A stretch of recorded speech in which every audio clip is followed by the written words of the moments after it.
تمام، بعد ما عرفنا الأساسيات جه الوقت بقى ندخل على المستوى التاني في التحكم في ويندوز. في الشرح ده هنتعمق قوي في أدوات الإعدادات المتقدمة والتشخيص. دي الأدوات اللي المحترفين نفسهم بيستخدموها عشان يسيطروا على النظام بذكاء وكفاءة. يلا بينا.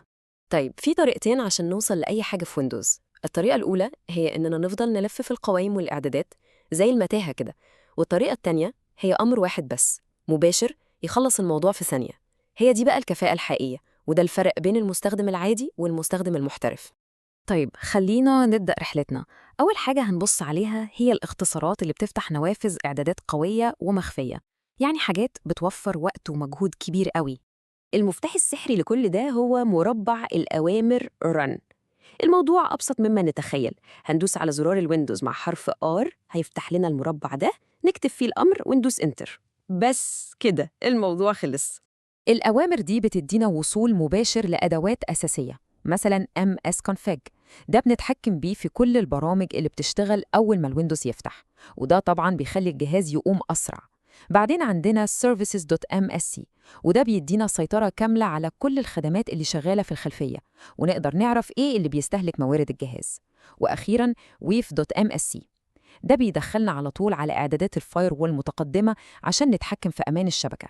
ولو عايزين نعدل أداء النظام نفسه بشكل دقيق عندنا sysdm.cpl. ده بيفتح خصائص النظام المتقدمة عشان نلعب في الأداء زي المؤثرات البصرية والvirtual memory. الأمر change pk ده بيخلينا نغير البرودكت كي بتاع الويندوز فوراً. نيجي بقى للأمر الظريف ctune. ده بيساعدنا نظبط تقنية clear type عشان الخطوط على الشاشة تبقى أوضح والقراية أريح للعين، خصوصاً على الشاشات الجديدة. تمام، دلوقتي بقى ندخل على القوة الحقيقية، الكوماند برومبت. أيوة، الشاشة السوداء دي ممكن شكلها يخض شوية، بس الحقيقة هي كنز معلومات خام وسريعة. معلومات الواجهة العادية مش بتديها لنا بنفس الدقة دي خالص. أول أمر معانا هو السيستم انفو. ده عامل زي ما نكون بنطلب تقرير طبي كامل عن الجهاز. بيجيب لنا كل حاجة، من نوع نظام التشغيل وتاريخ تثبيته لحد أدق تفاصيل المعالج والرامات. كل معلومة ممكن نحتاجها هنلاقيها في التقرير ده. وبصوا على النتيجة، سهلة ومباشرة. في لحظة بنعرف اسم نظام التشغيل، الجهاز قايم من كامتى بالظبط، ومواصفات البروسيسور. كل ده بأمر واحد بس. بسيطة ومفيدة جدا.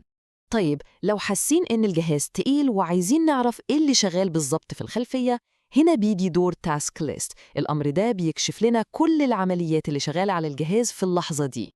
الجميل هنا إنه بيعرض كل عملية شغالة ومعاها البروسيس اي دي أو البي اي دي بتاعها. ده زي رقم البطاقة كده، مفيش عمليتين ليهم نفس الرقم. والأهم بيورينا كل عملية سحبة قد إيه من الرامات. دي أداة ممتازة عشان نصطاد أي برنامج بيستهلك موارد الجهاز على الفاضي. ودي بقى شوية أوامر سريعة بتدينا إجابات في ثواني. عايزين نعرف اسم اليوزر اللي احنا داخلين بيه، نكتب who am I. بندور على مكان ملف معين ومش لاقينه، where هيقول لنا مكانه فين بالظبط. وحتى لو عايزين نعرف أو نغير المنطقة الزمنية للجهاز، tsutil بيعملها بسهولة. تمام كده. في الجزء اللي جاي ده هندخل أعمق شوية ونتكلم عن أدوات بتدينا تحكم احترافي أكتر في الملفات وكمان كلمات السر المتخزنة على الجهاز. هنا بقى بنبدأ ندي أوامر مباشرة للملفات نفسها، مثلا أمر ليبل نقدر بيه نغير اسم أي بارتيشن أو هارد ديسك بسهولة. والأقوى منه هو أمر attrib. ده نقدر بيه نعدل خصائص أي ملف، زي إننا نخليه مخفي أو للقراءة فقط عشان محدش يقدر يغير فيه بالغلط. ودلوقتي معادنا مع أداة أنا شخصياً بعتبرها سحرية، كليب. تخيلوا معايا، أي أمر بنكتبه في CMD وبيطلع نتائج كتير على الشاشة، نقدر ناخد كل النتائج دي كوبي بضغطة زرار. كل اللي بنعمله إننا نكتب الأمر وبعده علامة البايب دي ونكتب كليب، وبس كده كل الناتج اتنسخ وجاهز نعمله بيست في أي ملف أو إيميل. إدارة كلمات السر اللي متخزنة على ويندوز ليها طريقتين. الطريقة السهلة هي من الكريدنشال مانجر اللي في الكنترول بانل، لكن لو عايزين تحكم احترافي بنستخدم الأمر CMKey من CMD.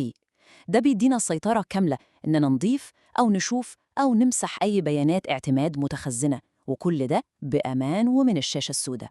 في النهاية إتقان الأدوات دي هو اللي بيعمل الفرق، هو اللي بينقل أي حد من مجرد مستخدم عادي لمستخدم محترف.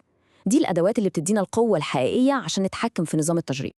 يبقى خلاصة كلامنا، مجموعة الأدوات دي بتجمع بين قوة الاختصارات السريعة ودقة أوامر CMD. دي التوليفة المثالية عشان ندير النظام بكفاءة، ودي تعتبر الأدوات الأساسية اللي لازم تكون في شنطة أي مستخدم عايز يوصل لمستوى متقدم.